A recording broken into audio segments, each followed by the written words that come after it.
Hello दोस्तों, मैं उदय डागर आप सभी का फिर से स्वागत करता हूं आपके अपने चैनल एग्जाम न्यूज बाय उदय सर में। दोस्तों, आज हम आपके लिए दो टॉपिक लेकर आए हैं इस वीडियो में। एक तो आपका टॉपिक है हरियाणा की सिंचाई व्यवस्था और दूसरा टॉपिक है आपके लिए हरियाणा की प्रमुख नहरें। यानी कि ये दो छोटे छोटे टॉपिक हैं, इन्हें हम इसी वीडियो में कंप्लीट करेंगे और बिल्कुल शून्य से शिखर तक जो जो प्रश्न बनेंगे, जो एग्जाम में प्रश्न पूछे जा रहे हैं, वो सारे कंप्लीट करेंगे इस वीडियो में। क्योंकि हमने देखा है एचएससी ने यहाँ से भी प्रश्न पूछे हैं। तो भाई इस सेशन को हम आगे बढ़ाते हैं, बहुत ही अच्छे प्रश्न आपको देखने को मिलेंगे इस वीडियो में। तो इस सेशन को हम शुरू करते हैं। और एक और बात ध्यान रखना, वीडियो काट कर देखने की कोशिश बिल्कुल ना करें, क्योंकि जो मेन फैक्ट होते हैं वो हम अलग से साथ के साथ वीडियो में बताते हैं। तो भाई इस टॉपिक को मैं आगे बढ़ाता हूं। पहला प्रश्न आपके सामने है। पहले सिंचाई व्यवस्था देखेंगे, फिर बाद में आपकी नहरें कंप्लीट करवाऊंगा इस वीडियो में। तो पहला प्रश्न आपके सामने है, हरियाणा में सिंचाई की सबसे प्राचीन विधि कौन सी है? दोस्तों, सबसे प्राचीन विधि है रहट। ये वही रहट है, प्राचीन समय में कोई साधन नहीं थे पानी के लिए, या फिर हम कह सकते हैं जैसे एक कुआं है और इसके मतलब कि इसमें से एक डोर आ रही है या रस्सी बंध रही है, फिर दो बैल की सहायता से ऐसे घुमाया जाता है और इसमें से बाल्टी बांध दी जाती हैं।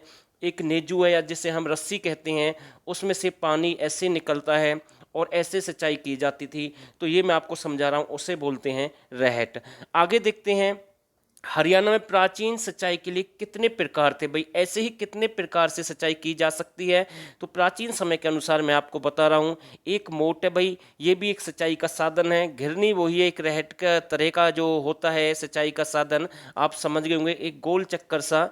और रहट के बारे में मैंने आपको बता ही दिया। एक आपका चैन पंप है भाई, एक कौन सा है? चैन पंप के द्वारा। तो ये चार प्रकार हैं, ये नोट कर ले भाई अच्छे से। इनमें से एचएससी आपसे पूछ लेगा निम्नलिखित में से प्राचीन समय में किसके द्वारा सिंचाई होती है? तो एक ऑप्शन में मिलेगा, तीन आपको अलग से मिलेंगे भाई। आगे देखते हैं, हरियाणा में सबसे अधिक सिंचाई किसके द्वारा होती है? तो भाई नहरों के द्वारा होती है भाई। किसके द्वारा होती है सबसे अधिक सिंचाई? नहरों के द्वारा होती है। ध्यान रखना भाई बिल्कुल। हरियाणा में सबसे अधिक सिंचित क्षेत्रफल किस जिले का भाई? तो भाई जो नहरों के द्वारा सबसे अधिक जो सिंचित क्षेत्रफल है वो सिरसा जिले का है। और अगर हम कम की बात करें तो पंचकुला का है। अधिक किसका है? सिरसा है, और कम आपका पंचकुला है। हरियाणा में सबसे अधिक नहरों के द्वारा सिंचाई होती है भाई, सिरसा की होती है, अभी मैंने आपको बताया है। और सबसे कम सिंचाई किसकी होती है भाई? पंचकुला की होती है और फरीदाबाद की होती है। और वैसे भी ये दोनों छोटे जिले हैं। अगर यहाँ से आपसे ये पूछ ले भाई पंचकुला छोटा है या फरीदाबाद छोटा है, तो मैं आपको बता दूं फरीदाबाद छोटा है। अगर ये दोनों एक साथ आते हैं तो फरीदाबाद छोटा रहेगा, क्योंकि फरीदाबाद का जो क्षेत्रफल है वो 741.09 वर्ग किलोमीटर है। अगर आप नेट से चेक करेंगे तो ये डाटा निकलकर सामने आता है। कई बार एचएससी 742 मान लेता है, कई बार 43 भी मान लेता है, लेकिन पंचकुला का कितना है? 898 वर्ग किलोमीटर है। नोट कर लेना भाई साथ के साथ। आगे देखते हैं, अगला जो प्रश्न है, हरियाणा में सिंचाई विभाग का मुख्यालय कहाँ पर है?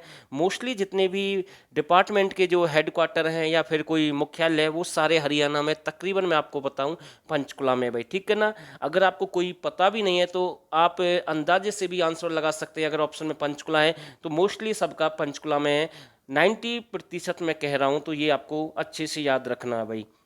हरियाणा में सिंचाई अधिक नलकूपों के द्वारा किस जिले की होती है भाई? नलकूपों के द्वारा कैथल की होती है सबसे अधिक, और सबसे कम सिंचाई नलकूपों के द्वारा पंचकुला की होती है भाई, ठीक है। तो दोनों का ध्यान रखना है। नेक्स्ट आपके सामने है, हरियाणा में सबसे अधिक डीजल सेटों से सिंचाई किस जिले की होती है? यानी कि जो डीजल के जो मतलब कि जो उद्योग, यानी कि डीजल के जो मतलब कि वो लगाए गए हैं एक प्रकार से उद्योग, जैसे ट्रैक्टर है, इंजन है, ठीक है ना। तो ऐसे सबसे अधिक डीजल के द्वारा किस जिले की होती है भाई? भिवानी में होती है भाई। इंपोर्टेंट प्रश्न बनेगा यहाँ से। और सबसे कम डीजल सेटों से सिंचाई किस जिले की होती है भाई? रेवाड़ी की होती है। किसकी होती है? रेवाड़ी की होती है। आगे देखते हैं, जो मेन फैक्ट है, बहुत सारे अच्छे प्रश्न है इस वीडियो में।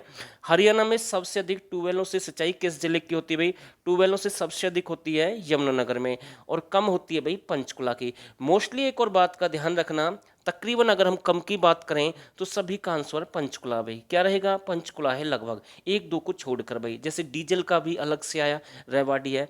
तो बाकी मैं कह सकता हूँ कि कम की अगर हम बात करें तो पंचकुला बहुत ही ज़्यादा आंसर बनते हैं। आगे देखते हैं, हरियाणा के किस जिले में सबसे अधिक बिजली सेट है भाई? तो सबसे अधिक जो बिजली सेट हैं तो वो कुरुक्षेत्र में भाई, ठीक है। कुरुक्षेत्र में आपको समझा रहा हूँ, बिजली सेट यानी कि जैसे आपकी सबमर्सिबल मोटर है, ठीक है भाई, समझ गए। मोनोब्लॉक जो मोटर होती है, या फिर छोटे मोटे जो टुल्लू पंप जिसे हम कहते हैं, वो उनकी हम बात करें। और कम कहाँ पर है, पंचकुला में।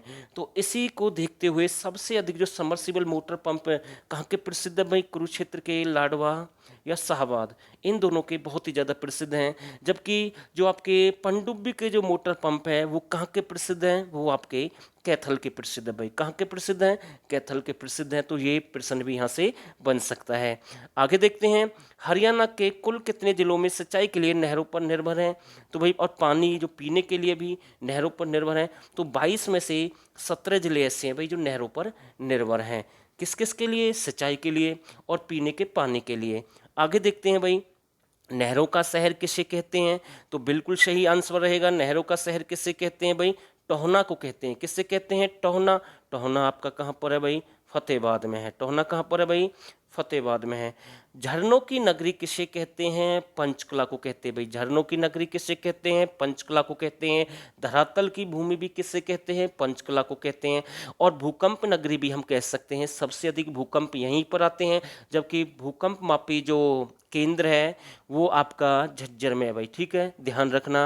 और 5 प्रसिद्ध नहर या 5 कुएं या 5 तालाब, ऐसे ये तीनों एक साथ आ जाएं तो आंसर क्या रहेगा, पंचकुला को कहते हैं भाई, ठीक है। प्राचीन समय के अनुसार मैं आपको बता रहा हूँ, यानी कि जो पंच है ना, पंचकुला, इससे इसका संबंध है, ठीक है। सैटेलाइट शहर भी कहते हैं, उपग्रह नगरी भी कहते हैं, ट्राई सिटी भी कहते हैं, विराट नगरी भी कहते हैं। तो ये सारे किसके नाम हैं, पंचकुला के नाम हैं। आगे देखते हैं। और दोस्तों, जिस भाई ने इस चैनल को अभी सब्सक्राइब नहीं किया तो प्लीज़ एक बार जरूर कर दें, और इस वीडियो को शेयर भी आप कर सकते हैं। हरियाणा की प्रमुख नहरें, अब आपके लिए हम लेकर आए हरियाणा की प्रमुख नहरें। तो नहरों से संबंधित आपके कौन कौन से प्रश्न बनेंगे, तो भाई इस वीडियो के साथ बने रहें। उस टॉपिक को हमने कंप्लीट कर दिया। अब अगला जो टॉपिक है आपका नहरों से संबंधित है। हरियाणा की प्रमुख नहरें, हरियाणा की सबसे प्राचीन नहरें भाई देखते हैं, पश्चिमी यमुना नहर है भाई। कौन सी है, पश्चिमी यमुना नहर है। इसके बारे में आपको पूरी जानकारी दूंगा, विद प्रूफ दिखाने की कोशिश करूंगा। बाद में आप कमेंट करते हैं सर इसकी लंबाई इतनी नहीं है, ज़्यादा है, कम है, आप ऐसे मैसेज करते हैं। आप कहीं से पढ़ लेते हैं, कोई पर्सन कहीं से पढ़ा, कोई कहीं से पढ़ा, लेकिन आप ढंग से समझेंगे तो सब कुछ आपको समझ में आएगा। पश्चिमी यमुना नहर निकाली गई है ताजेवाला हैंड पंप से निकाली गई है भाई, ठीक है। तो पश्चिमी जो यमुना नहर है इसकी कुल लंबाई 86 किलोमीटर है, जबकि शाखा सहित इसकी कुल लंबाई 3246 है। कई बार आपको ये 3225 मिलेगी, दोनों एक साथ नहीं आएंगे।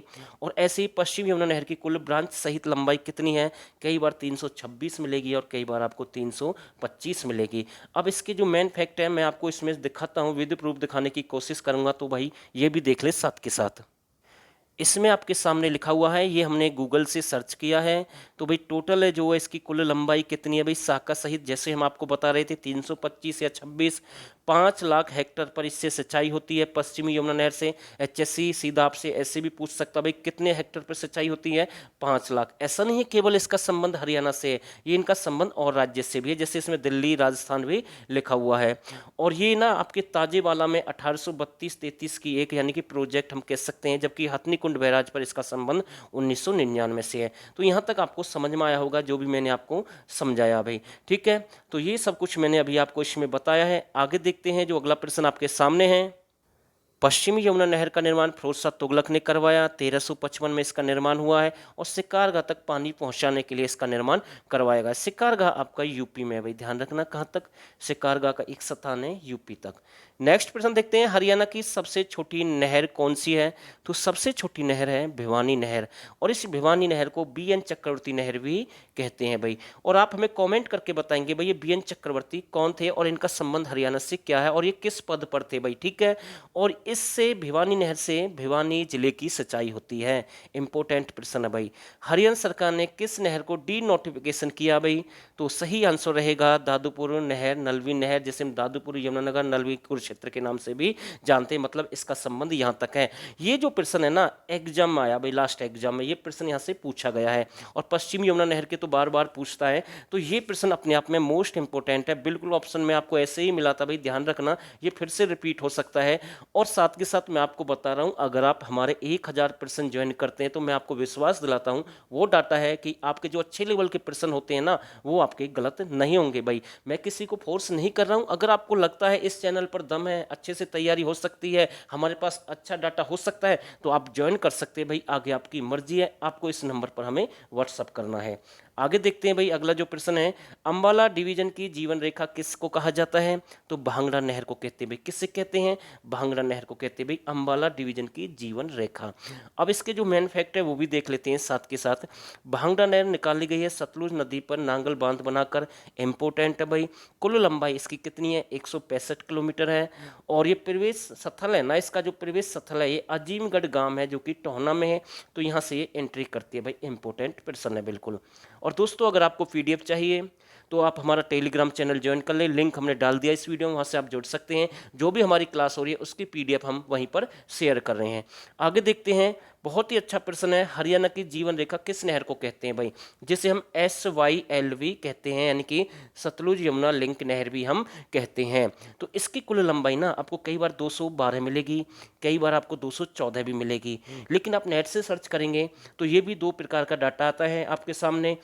अगर 212 मिलेगी तो हरियाणा में लंबाई रहेगी 91, बाकी रहेगी पंजाब में।